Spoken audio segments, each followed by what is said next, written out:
Welcome, everyone. Good afternoon, and welcome to the STI Expert Hour webinar. Today we have the illustrious Dr. Kathy Yang joining us, and she's going to be presenting on medication conundrums in STI management. My name is Dr. Sharon Adler. I am clinical faculty at the California Prevention Training Center, and I am going to be emceeing and helping with a Q&A at the end of the session. But first, I'm going to go over some important introductory slides. A bit of information about the California Prevention Training Center. So we are a multidisciplinary and capacity building assistance center. We are funded by the Centers for Disease Control and Prevention, and we are a member of the National Network of STD Clinical Prevention Training Centers, the NNPTC. We provide virtual and in-person training events, technical assistance, clinical tools, lots of resources, and STI clinical consultation, focusing on complex STI issues and patient care. You can learn a lot more about us at our website, as well as at the National Network Prevention Training Center websites, and there are links to both of these websites at the bottom of this slide. We are part of the National STD Clinical Consultation Network. This is funded by the CDC. We answer calls within our region. This is a really wonderful resource for clinical providers. And so it's an online clinical consultation, and you can submit interesting clinical cases, complex STI questions to us, and a subject matter expert will get back to you by phone or email per your request within 1 to 5 business days, depending on how urgent your clinical consultation is. So I really highly recommend this resource to everyone that's attending this webinar. Here are our financial disclosures. We do not have any disclosures today. Regarding CME, this webinar is being offered at 1.25 units. And over the next 2 slides, I'll go over all the details related to CME. And there are a lot of details here that are very important. So for the CME requirements, you have already registered for the webinar, and you registered on the NNPTC website. You need to have registered by the deadline. Please note the deadline is now closed. And everyone who is attending, if you want to obtain CME, you need to stay with us for the full webinar, watching it live and in full.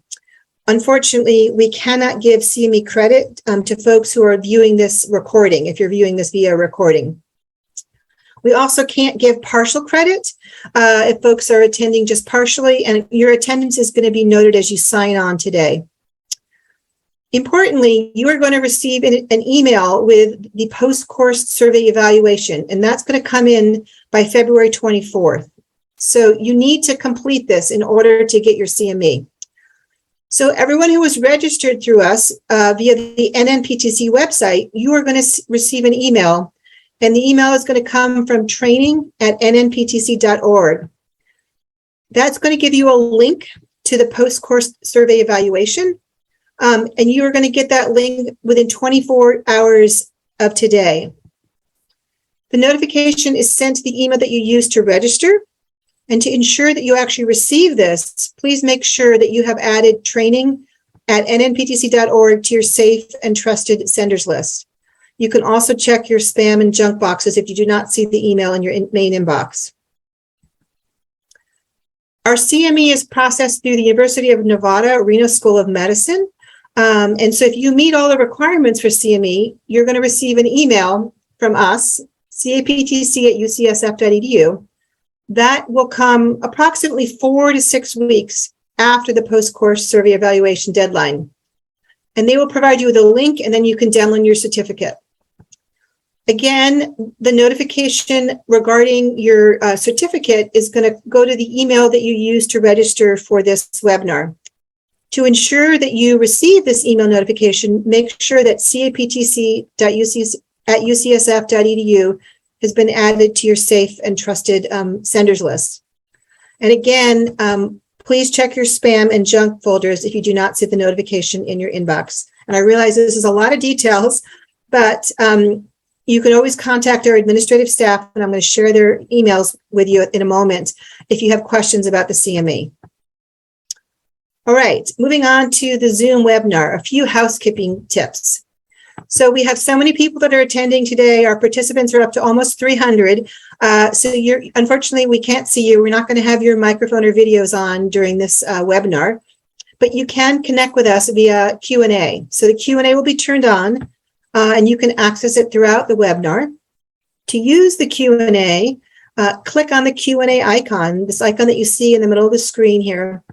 And this icon is going to be at the bottom of your Zoom screen. Once you click on that, you can type in your question and then click submit to submit it to us. If you want to click and send it anonymously, then you select anonymous.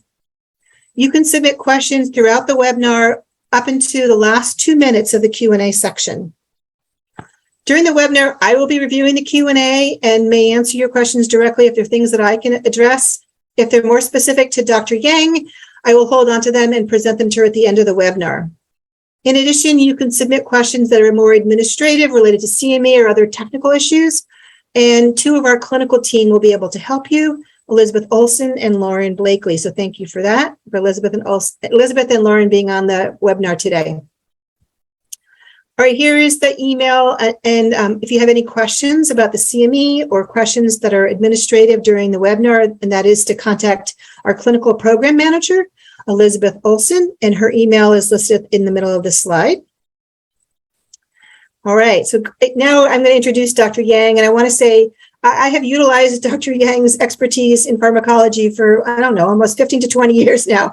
So I really appreciate that she's here with us today. She's a great presenter, and she's been such an incredible resource to us at the CAPTC. So it's wonderful to have you here today, Kathy. Dr. Yang is a health science clinical professor in the Department of Clinical Pharmacy at the UCSF School of Pharmacy. She is also an infectious disease clinical pharmacist in the UCSF Medical Center. Dr. Yang specializes in the treatment of multi-drug resistant gram-negative infections, and her research interest focuses on the pharmacokinetic and the pharmacodynamic optimization of antibiotic dosing for the treatment of infectious diseases. And with that, I'm going to stop sharing my screen and allow Dr. Yang to share her screen. Thank you, Dr. Adler, for that very kind introduction and for having me here today. All right, so thank you so much for having me. These are my objectives for today. And as Dr. Adler mentioned, I love PK/PD. So we're going to talk a little bit about PK/PD and what that means from a clinician standpoint in terms of dosing and administration, especially with regards to antibiotics. So in the past, we talked about PK/PD for antivirals, and today we're going to really focus on antibiotics. We're going to develop a plan for common drug dosing issues, side effect management, and allergy management.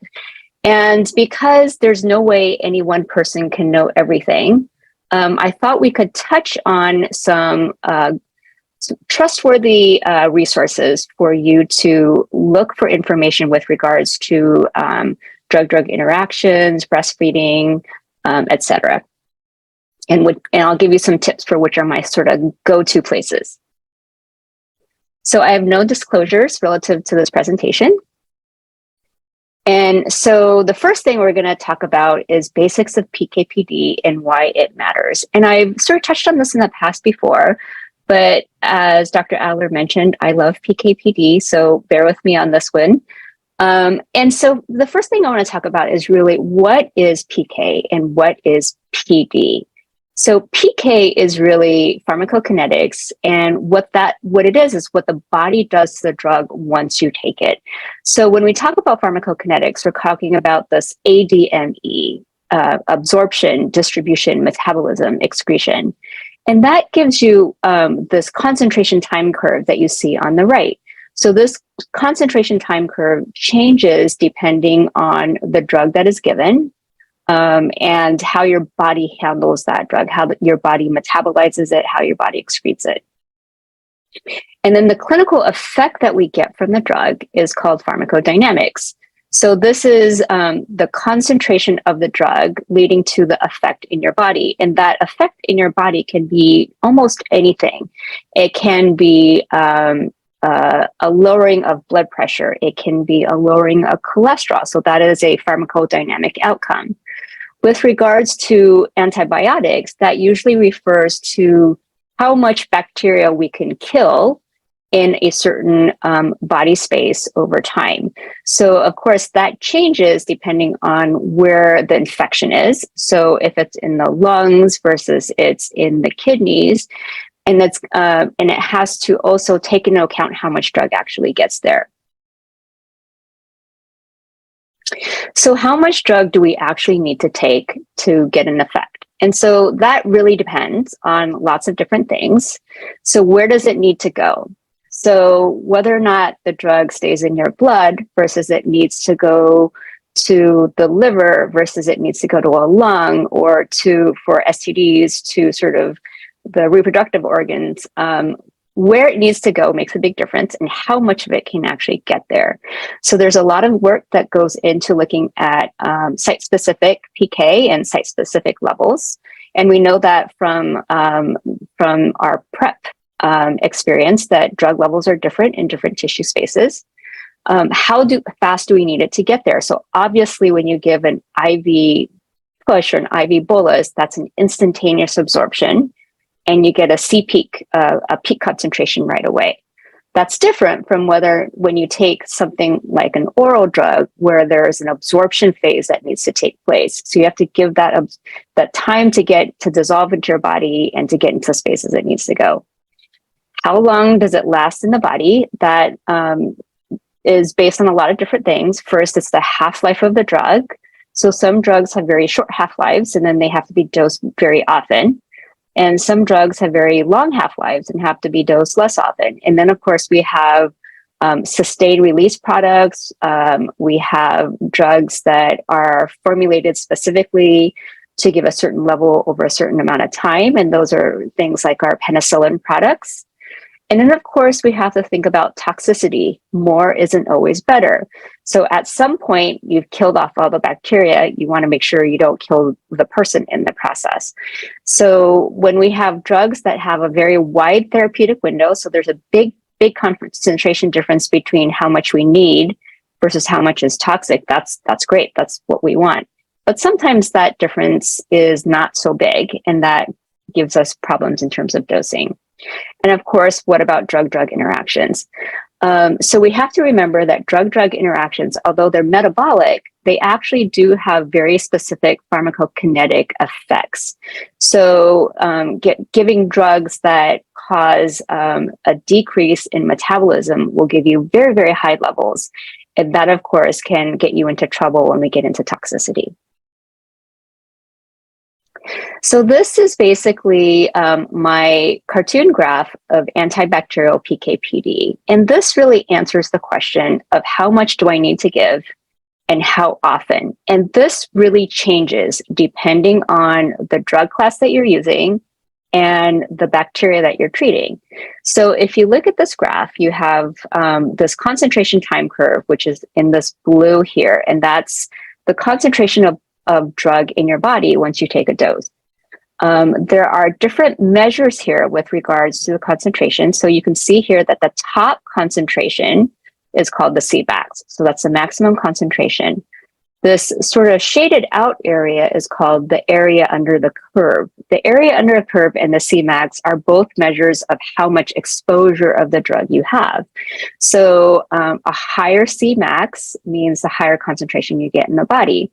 That doesn't necessarily always equate to area under the curve, because you can have something that doesn't get a very high concentration, but lasts a long time in your body, and that also gives you a high area under the curve. And then you have this thing down here called the free time over MIC. So before I go into that, I have to explain to you sort of what the MIC is. So for all of our colleagues out there, our medical colleagues and our ID colleagues, this MIC is sort of a thing that's ingrained in our head. It's the minimum inhibitory concentration. So that's the minimum concentration we need to give a person in order to kill the bacteria that we're talking about. And these MICs are standardized by national organizations and also by CDC. So these numbers are fairly set. And so how much drug we need to give for an antibiotic really has to depend relative to this MIC. So if we're talking about an aminoglycoside, such as gentamicin, the best kill that you get is to have a high Cmax to MIC ratio. So that's kind of a funny thing, right? So it doesn't matter how much over the MIC you are for how long amount of time. It just means you need one point that is as high as possible to be over the MIC. So that ratio, if you're about 7 to 10, you're really good. Of course, that gets you into trouble because, as we all know, giving high doses of aminoglycosides gives you toxicity in your ears and your kidneys. And then you have this AUC-MIC ratio. So then it's someone who is like actually drawing out the curve and figuring out the exposure and having a ratio of AUC over MIC that is also as high as well. So the higher these numbers are, the better. And then you have this thing, which is what probably is the most intuitive to you. And this will be free time over the MIC. And this is how we dose beta-lactams. So things like penicillins, cephalosporins. What it basically means is we don't care how high we are over the MIC. We just care that we are over the MIC. And the longer, the better. So it's percent free time because there are certain drugs that are highly protein bound. And so only the part that is not protein bound is actually the part that's active against the bacteria. So we want this time over MIC to be as long as possible for things like penicillins or cephalosporins such as ceftriaxone. And that has really informed how we dose for syphilis and how we dose for gonorrhea. So speaking of gonorrhea, this is, I'm sure, a graph that is very, very familiar to you. It looks at the percentage of Neisseria gonorrhea that has increased resistance to ceftriaxone and cefepime, which is our third generation cephalosporins, and azithromycin, which is our macrolide. And you can see that over the past 10 or 12 years or so, the amount of azithromycin resistance, meaning an MIC greater than 2, has really gone up over time. And you can see down here that for ceftriaxone and cefixime, it's stayed fairly low, but it is also on the creeping up side. So this has really informed our dosing for ceftriaxone since the 2020-21 guidelines came out, and also why azithromycin is really not used for Neisseria if we can help it. So going back then to our concentration time curves, this is a curve that is looking at cefixime 400 milligrams PO times 1. This is, of course, not the dose that is used now. Now the recommendation is 800. But the reason I show this is because this really informs us why we had to go to the 800 milligrams. So you can see that the MIC breakpoint for cefixime is 0.25. So anything that is above 0.25 is considered resistant. Anything below is considered sensitive. And because we're looking at a beta-lactam, we said that the pharmacodynamic target attainment means that we have to be over the MIC for as long as possible. And for Neisseria, that comes out to be 20 to 24 hours. Okay, so this is why we try to optimize those single dose therapies. So if we can be over the MIC for 20 to 24 hours, then we have a good, very, very high chance of eradicating the bacteria. So you can see then there are two curves here. There's one that is a C total, and that's the total concentration. And there is this one that's CFU. And CFU is basically the concentration that is unbound. So that is they're not protein bound, and it's really the concentration that is active against Neisseria. And so with 400 milligrams, you can see that we are only over the MIC up to about 15 to 16 hours. And if we want to be over at 20 to 24 hours, which is the second line, you can see that this area between the two arrows is basically the time that we are not going to hit our pharmacodynamic target attainment. So with 400 milligrams PO times 1, we're only going to be over MIC about 15 hours.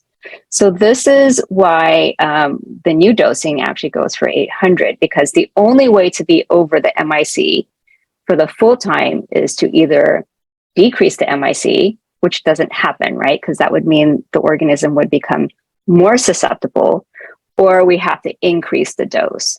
So that's what informed the dose to move to the 800 milligrams PO times 1.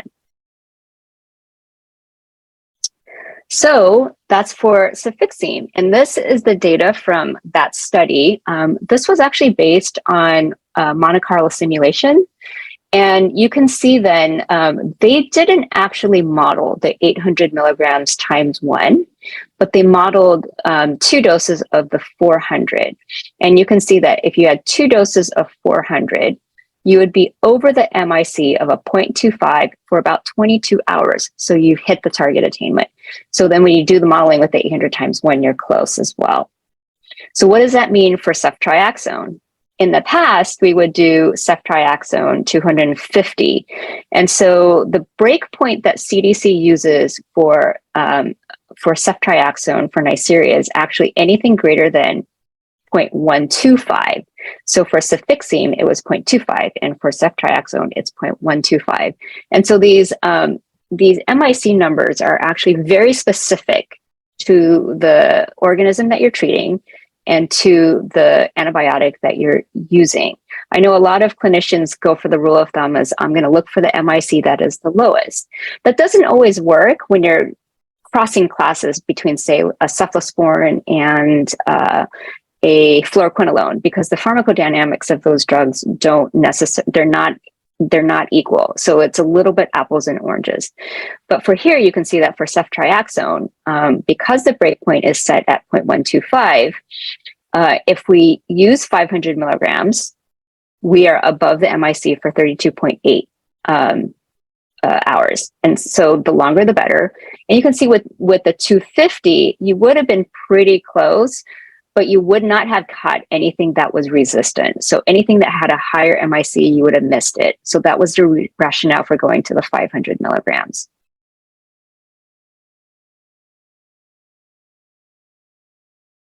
Okay, so then that was for cephalosporin. What does this mean for penicillins? And this goes to one of the most common questions I had been receiving over the past years in terms of the interchangeability of the products. Especially when we're talking about treating CNS disease. And so again, which prep we use depends on what we are treating and where does it need to go. And so this is the concentration time curve for 3 different preparations that we are all very familiar with. We have the aqueous, the procaine, and the benzathine. And so before we talk about the individual PK, the one thing I also want to mention is there are lots of names for the aqueous IV version. And depending on where you look in the guideline, it's called aqueous in some places and it's called crystalline in other places. It's basically all the same thing. So the aqueous penicillin G is also the crystalline version. And there are actually 2 formulations. There's a salt form and there's a potassium form. So they're all basically the same. They all dose the same. And whether or not the pen sodium is used versus the pen potassium is used really depends on which formulation the hospital can get. And in some cases, it may be modified based on the patient's renal function or sodium load. If they have a tendency to hold on to a lot of salt or they need to be salt restricted, you may use the other one. But for the most part, they are interchangeable and the names are interchangeable. So you can see that with aqueous penicillin, you get these very, very high peak concentrations, but the half-life is really short. It's only about an hour. So that's why you have to dose it really frequently because the level goes down so quickly. So the other thing about aqueous penicillin is, again, when we're treating something like a CNS infection, you want to get high levels into the CNS. And the only way you can do that is with these high IV doses. The next formulation you have is this procaine pen, which is not the same as procaine benzathine. You can see the procaine pen actually has levels that are lower than the aqueous IV, but higher than the IM. Okay, so sort of in this intermediate part. Although this curve that you see is only with the IM procaine, when you give it with probenecid, what happens is you inhibit renal secretion, and actually the levels get even higher. And that's why it can be used as an alternative for CNS disease. You would never use benzathine for CNS disease because you can see you never get these high peaks, and you just get these very, very low levels. And that's okay, because when we talked about PK/PD, remember, it's the time over the MIC that matters. And for something like syphilis, that number actually hasn't changed, or we don't know if it's changed. And it's about 0.018 to about 0.3 micrograms per mil, depending on where you look. So, and that number hasn't changed over time. So because of that, we can get away with these very, very low doses of benzathine when we're talking about treating syphilis. Okay, so here's our first poll question for you guys. This is case 1, a 24-year-old transgender female on day 3 of doxycycline 100 milligrams PLBID. She calls your clinic to tell you she forgot to take her morning dose of doxycycline. It is now 2 p.m. What do? Do you advise the patient to take the dose now and take the next dose at the normal time? B, skip the dose, take your next dose at normal time. C, skip the dose, double your evening dose. Or D, take the dose now and move your next dose, otherwise known as retiming. Can we launch the poll?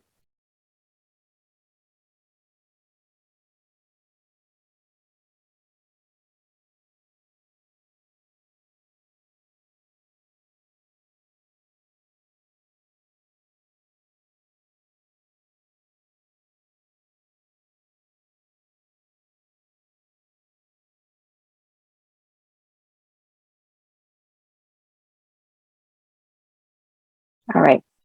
How are we doing on the polling? 74%. Okay, we'll give you a couple more seconds and then we'll take a look. All right, let's see what you guys said. Okay, so most said A, take the dose now. That was 59%. The next most common was take the dose now, move your next dose, otherwise known as retiming. And then the third one was skip the dose, take your next dose. And then we did have a few people who said skip the dose and double your evening dose. So the reason I showed this, thank you, is just to show there isn't really a consensus. So what happens when we take a pill? So let's see if we can sort of get down to some data. So this is what your kinetic curves looks like when you take an oral drug.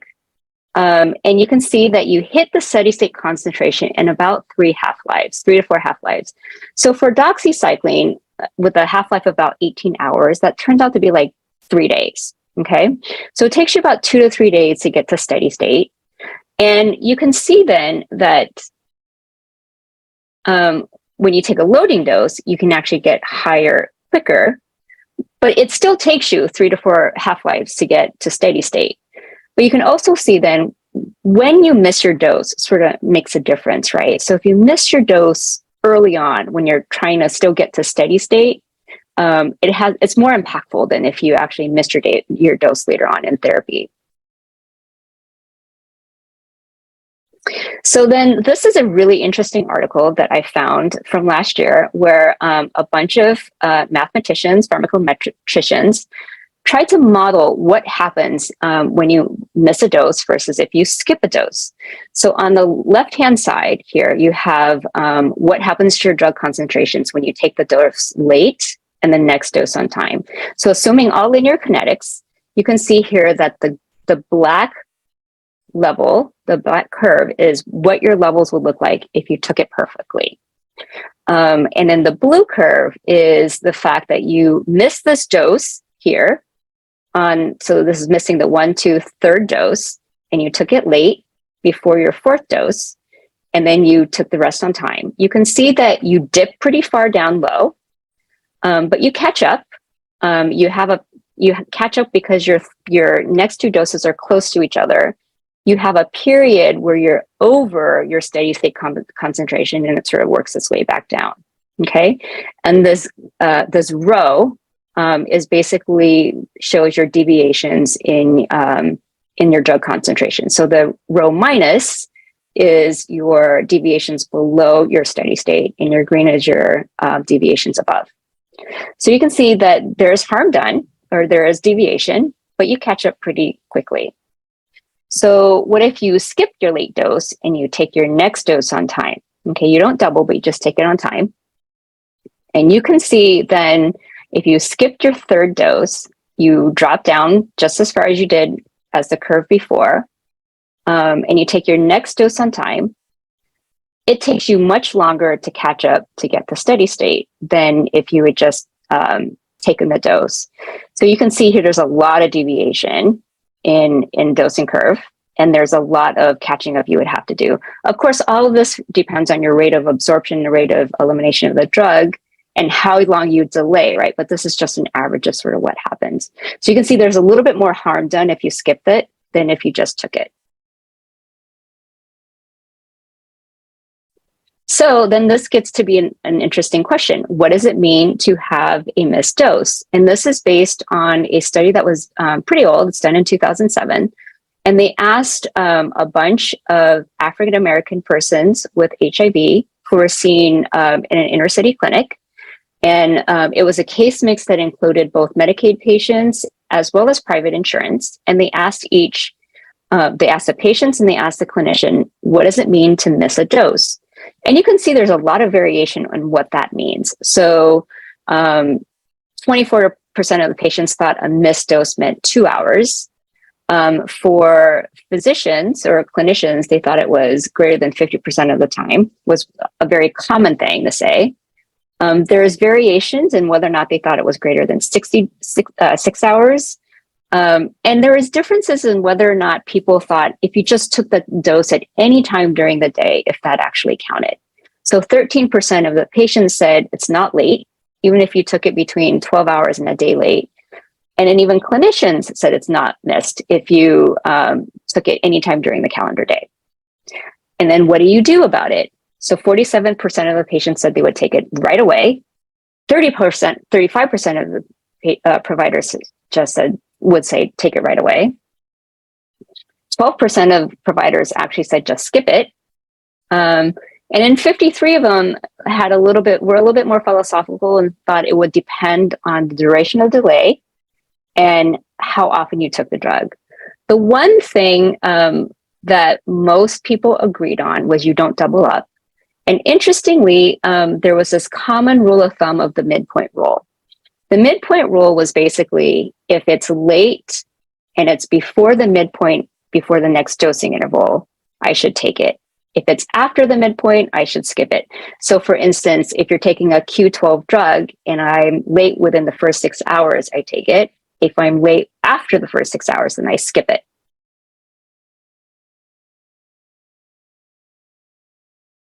So what does the evidence say? So we know that adherence is problematic, and that few drugs actually come with very specific instructions on what to do if the dose is late, skipped, or vomited. Less than 50% of patients are told even what to do, and there's wide variation, and there's no good studies. I put in the math just to show you that how intricate the pharmacometric modeling was in order to even come up with the concentrations of what are the deviations missed. So is there an evidence-based rule of thumb? And the answer is not really. So looking at Lexicomp and Micromedics, these are basically the two most reputable drug information sources that we have out there. You can see that the information is not very specific, and there's a little bit of variation. So take as soon as you realize that you missed it. That was clear. But Lexicomp said, if it is close to the time for your next dose, skip. Micromedics said, if it's almost time for your next dose, then take it. Wait until then and then take. So what does that actually even mean? So what is the difference between close to time versus almost time? And for patients, that leads a lot to interpretation. Lexicomp also said do not take 2 doses at the same time or extra doses. And Micromedics frame that as do not take extra medicine to make up for a missed dose. Would you take an extra dose? I think that's a difficult thing to interpret. In my opinion, if you missed your antibiotic and you skipped it, say, you should tag it on to the end because it's a finite duration of therapy. This is actually language that I got out of the doxycycline package, the Lexicomp information sheet, but it turns out it's the same information for all drugs. So, whether or not you're talking about an antibiotic with a finite duration of therapy versus something that's chronic, I think that also warrants a little discussion. And so there's no good US federal guidance. Actually, FDA is actually thinking about this now, and they will come up with new guidelines on, giving better information on what to do if you vomit it or if you miss it. The NHS actually has a little bit more specific information. They actually tell you what to do if you're less than 2 hours late.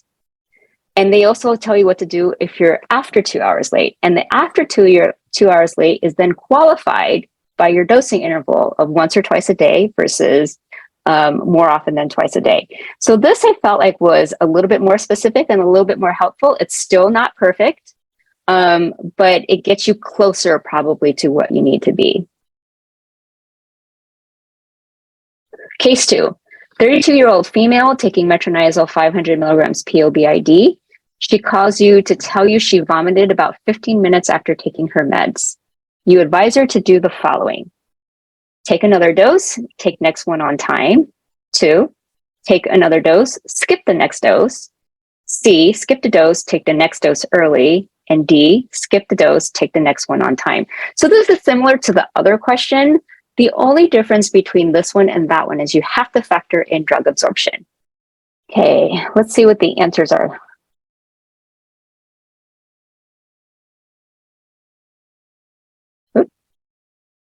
Take another dose, take next one on time. Okay, skip the dose, take the next one on time. All right. So, and this was a little tricky because I put 15 minutes, so that's pretty quick. So let's see, what does the data show? And again, these are questions that don't always have a perfect answer, but let's see what we find. So again, looking at drug absorption, where does the drug go? So the drug dissolves in your stomach, but the absorption actually takes place in your small intestine. So depending on what is going on in your gut, that actually makes a difference on how fast it gets to your small intestine, right? So and that of course depends on your gastric emptying time. If your stomach is empty, you can see that's really quick. You are pretty much absorbed within 30 minutes or so. And if you have a full stomach, or you have a lot of things in your full stomach, that can actually get pretty long. So then you're talking about 2 hours to perhaps even longer. But for the most part, if we're talking about an empty stomach, it's really fast. And so looking on the right-hand side here, this is sort of a graphic of what happens to the drug once you take it. And so we're going to revisit this when we talk about drug interactions, but you take the drug, it goes into your stomach, it dissolves, then it goes into your small intestine. It gets hit by all these different transporters and enzymes, and it goes into your portal vein and into your liver for metabolism. So it has to get to the small intestine first. So factors that affect this dissolution and absorption, of course, there's medication factors and there's patient factors. So medication factors include the formulation. So liquids obviously go fastest, followed by immediate release and then sustained release. Big pill sizes do worse than small pill sizes. And there's some dissolution kinetics that we don't tend to worry about too much from a clinical standpoint. And then there's patient factors. How soon they took it after the dose. Is your stomach full or not? Do you have gastroparesis or do you have issues with stomach emptying? So are you taking other drugs that prevent your stomach from emptying on a regular basis, anticholinergics, opioids, etc.? The gastric pH, and then I put this last one of posture. And so I found this study, I thought it to be really interesting. This is called the Stomach Sim study. It was done at a group in Johns Hopkins. And they basically simulated the transit time of the pill depending on which way you were laying. So if you're upright versus you're lying on your right versus you're lying on your left versus you're lying on your back. And what they found is there was actually very wide variation that if you stood up, if you're standing up, that pill goes down in about 23 minutes. And it's in your small intestine. If you're leaning right, actually that was the best way. If you're lying on your right-hand side, it's down in 10 minutes. And it has it's a function of the gravity and just the, sort of the shot into the small intestine. The slowest actually turns out to be if you were leaning on your left-hand side. So leaning on your left-hand side, it took about 100 minutes, and you can see down at the bottom that the drug isn't all the way through yet. And then if you're leaning back, that was also about 23 minutes as well. So the fastest is if you are upright, and then if you're leaning onto the right, or if you're lying on your back, that was the next. So it turns out then, is there an evidence-based rule of thumb? So when you survey providers again, there's no great evidence, and they've factored in a lot of different things. But it turns out that this 30-minute rule over 23 minutes, if you're standing up or lying down, turns out to be pretty close. 60% would redose within 30 minutes of vomiting. 32 would redose within 15 minutes. So, you're sort of in that 15 minutes to 30-minute window. 8% sort of made it up as they go, but no one would redose after 1 hour of vomiting.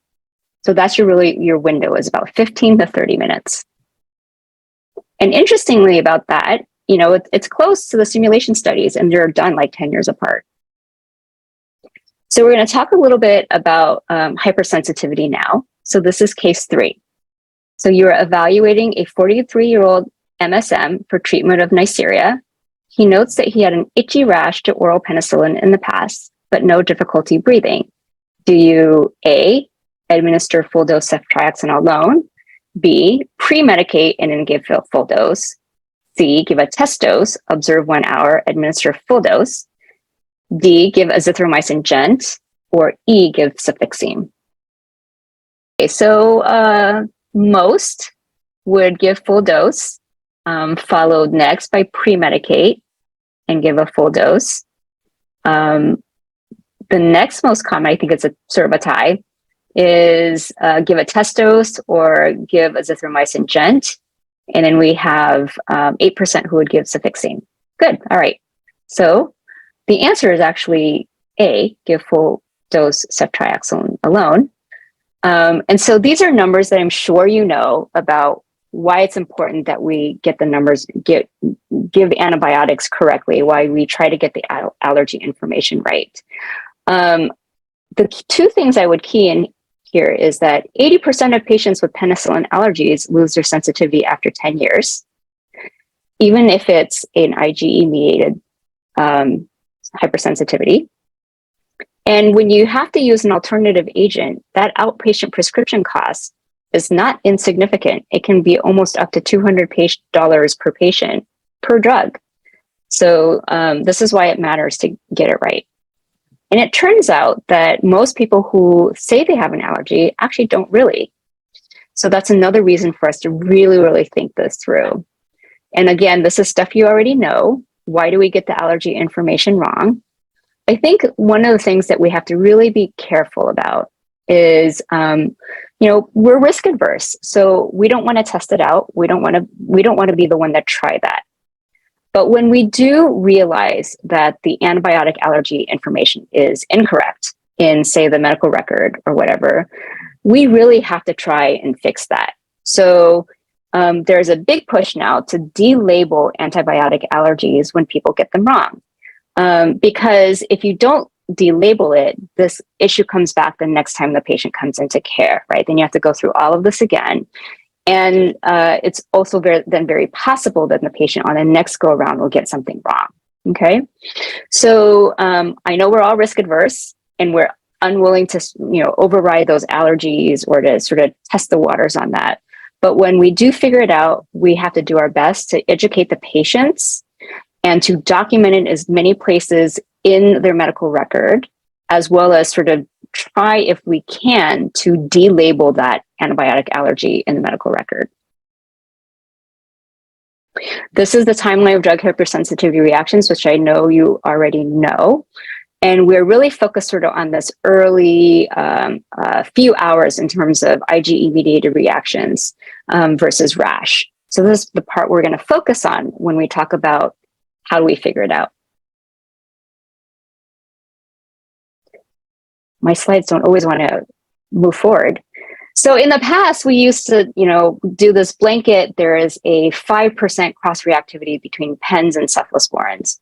Over the past 10 years or so, we've sort of learned that that isn't really necessarily the case. And there are definitely differences between the penicillins and the different cephalosporin generations. And that's due to this side chain on each of the beta-lactams. So you can see between penicillin and cephalosporins, you have the same beta-lactam ring.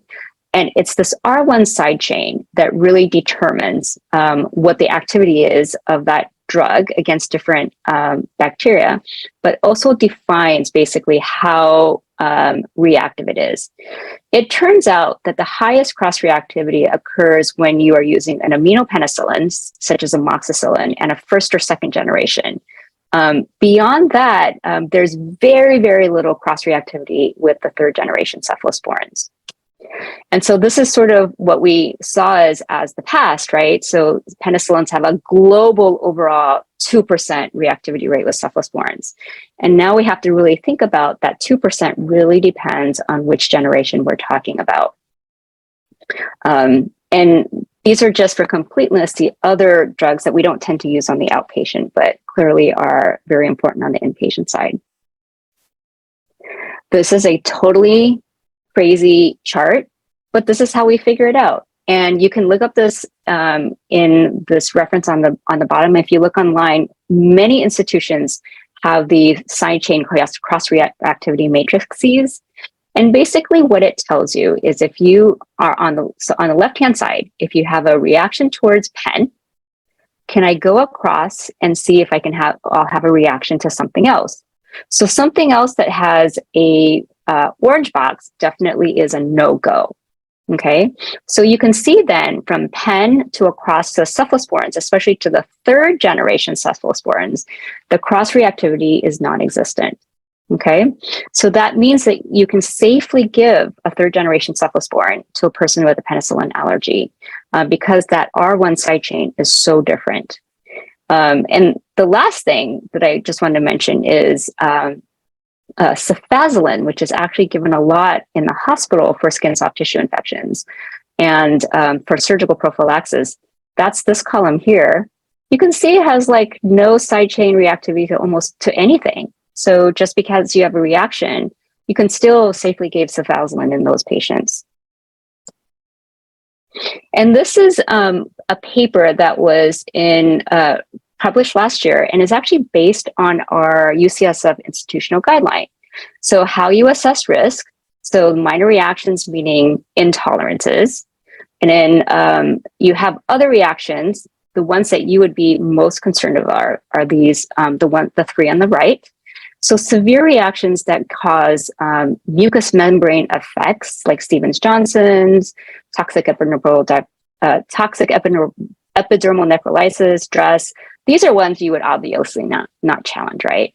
And then so when you get to these skin reactions of whether or not they have hives or IgE-related reactions, these are the ones you have to think about a little bit more. And so we have pathways for these now. So you can see then when it's just itching, the ceftriaxone is more than okay. If you're high risk, many would do a test dose. And in the hospital, we always do this just as a standard of practice, and then we move forward. If the side chain that they are reacting to is similar, that's when you have to think about it a little bit harder. And that's when you go back to that first matrix. And then for cephalosporin allergy, if the patient says, I'm allergic to cefazolin, I can't get ceftriaxone. If it's a low risk reaction, go for it. If it's a high risk reaction or if it's recent, that's when you start splitting yourself out between a first, second generation reaction versus a third, fourth, fifth, right? So a first and second generation reaction likely will not have any cross reactivity over, and those are okay to give. But again, some people would feel comfortable giving a test dose. We always do that in the hospital. That would be okay to do as well. So, of course, good history taking is always very important. Education. My favorite one out of these is, what other antibiotics have you taken? And the only reason I like that one is because a lot of patients will say, oh, I cannot take any penicillin. No, I can't. And then you ask them all the drugs that they've taken, and they've taken amoxicillin just because they don't even know it's within the same class, right?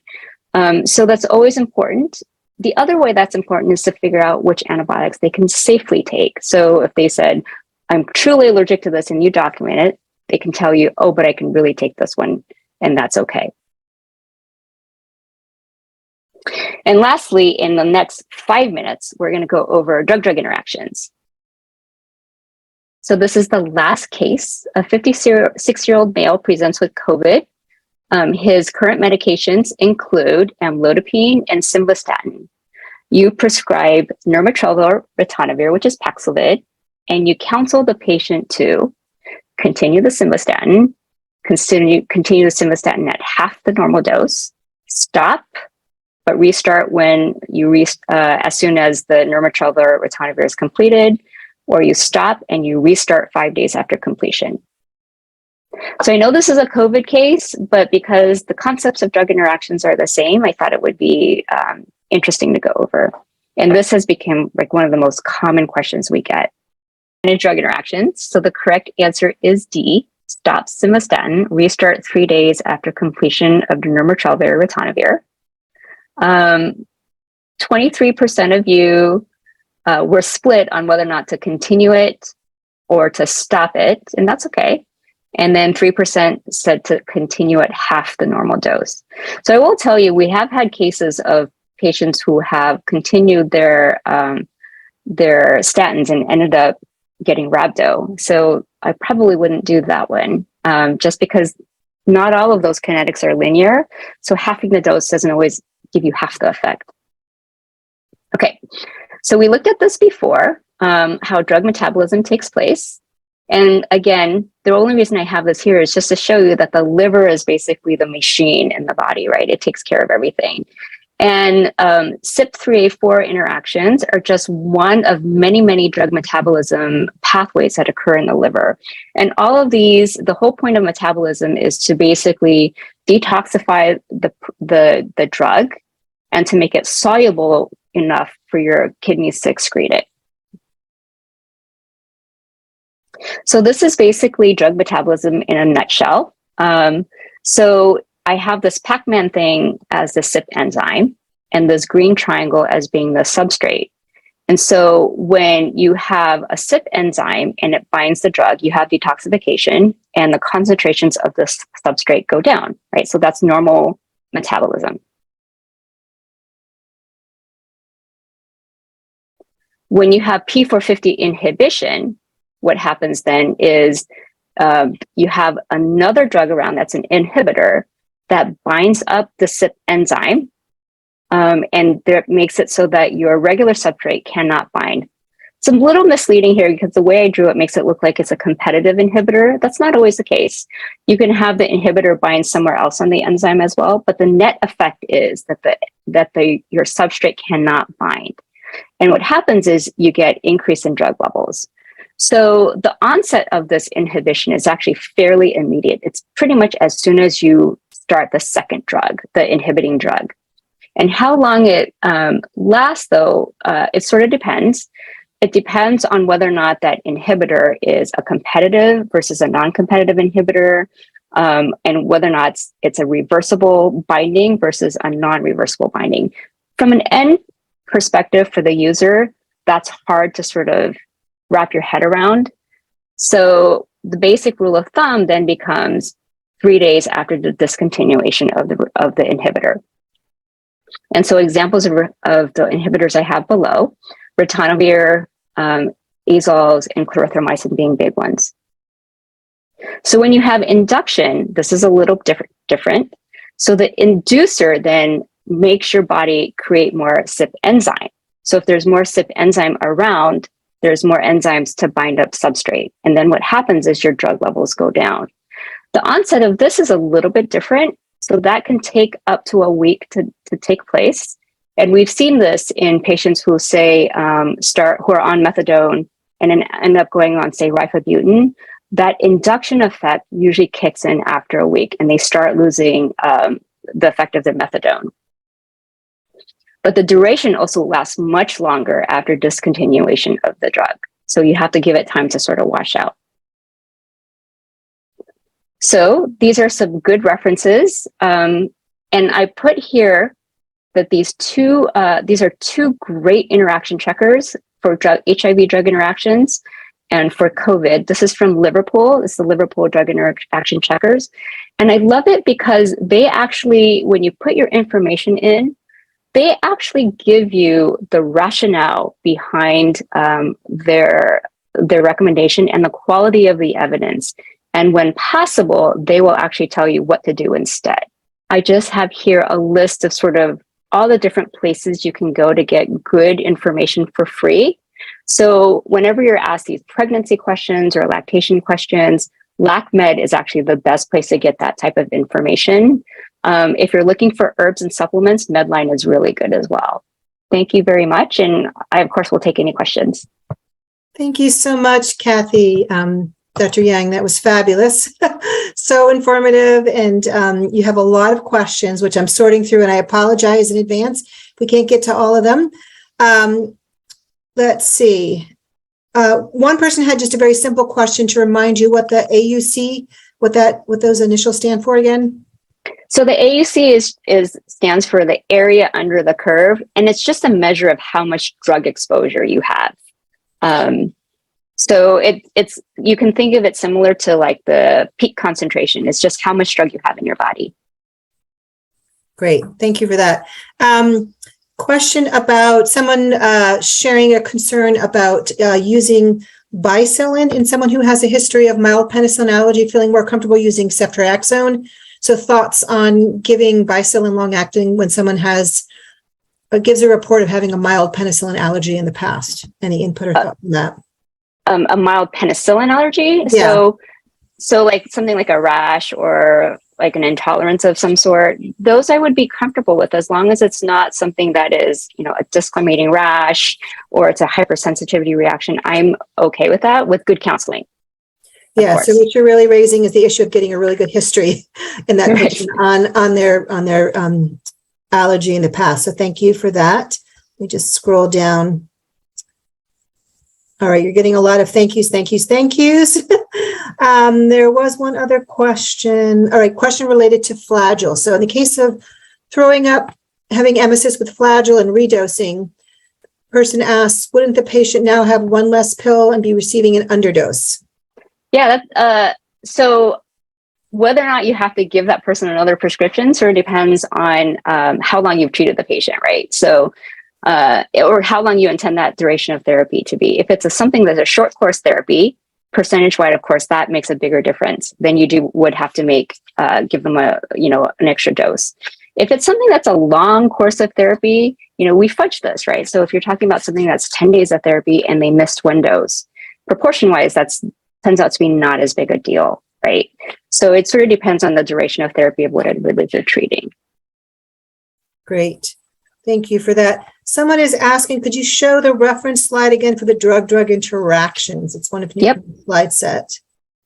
The web link. So the web link is down. There's multiple places you can find the web link. So this is all from Liverpool. So this is the COVID one, but there's also an exact replica of this for the HIV ones as well. So, and it comes out the same way. So you just put in your drug, your COVID drug, your antiretroviral, and then your co-medication, and then it will tell you what to do with that drug interaction. And one thing I forgot to mention is I put a little star up here because they have always this disclaimer. If a drug is not listed, it cannot automatically be assumed it is safe to co-administer. Because what that basically means is all of these are based on some type of evidence of what that interaction was, right? And if they don't have any information on that interaction, you can't make an assessment if you don't know if it was metabolized by that enzyme or there's no data. For the most part, now all of these drugs have to have these type of metabolism studies done before the drug goes to FDA approval. Great, thank you. I think that folks also would love to see the slide before, and I'll just let everyone know who's putting questions in. You're going to get this presentation, and you'll have access to the recorded slide set, so you'll have all of those materials, but this is the site that folks were looking for.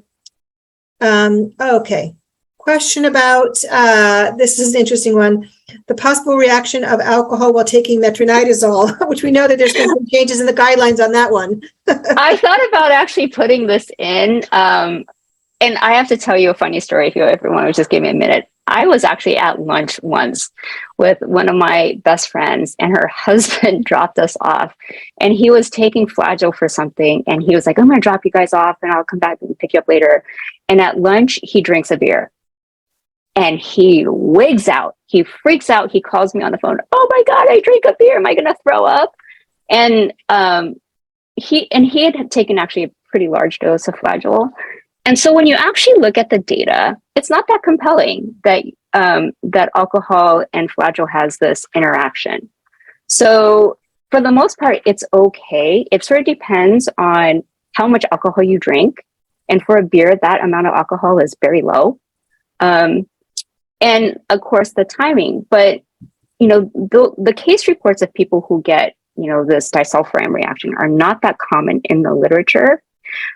But for him, because it was all over his prescription bottle, he was so focused on it, he wigged out, and then he was like, I'm going to go home. He actually, when he came to pick us back up, he had lined the car with some plastic because he was so anxious about throwing up, as opposed to actually getting sick from the med. Like I think he did have a little bit of flushing, but I'm sure that was just anxiety. And so the problem with this is, if you look at the data, it's not that compelling, but that label is always on the bottle. So it does take a little bit of education to say this, you probably shouldn't, but if you don't freak out about it. You're not going to get sick. You're not likely to get sick, but that warning about the alcohol always remains on the bottle. And interestingly, the CDC guidelines has shifted to say that you don't need to worry about that alcohol and metronidazole. So they looked at a study, I think it was from Norway. It was from another country that had reviewed a lot of the data around this. So I think that we're 1:06 now, and we have a couple more questions we haven't answered, but I think we're going to have to conclude. Actually, can you stop sharing for 1 second? Because I want to share my screen just to share the CME information with folks. So just to remind folks about getting CME. If you stay with us this long, you have watched the webinar in full. Just keep an eye out for the post-course survey evaluation. And again, thank you everyone for being here. Thank you, Dr. Yang. This was a fabulous presentation. I learned a ton. You're getting a lot of kudos in the Q&A. You got them before. And so we really appreciate your time. Have a wonderful day, everybody. And we look forward to seeing you at our next STI expert webinar. Thank you. Thanks, everyone.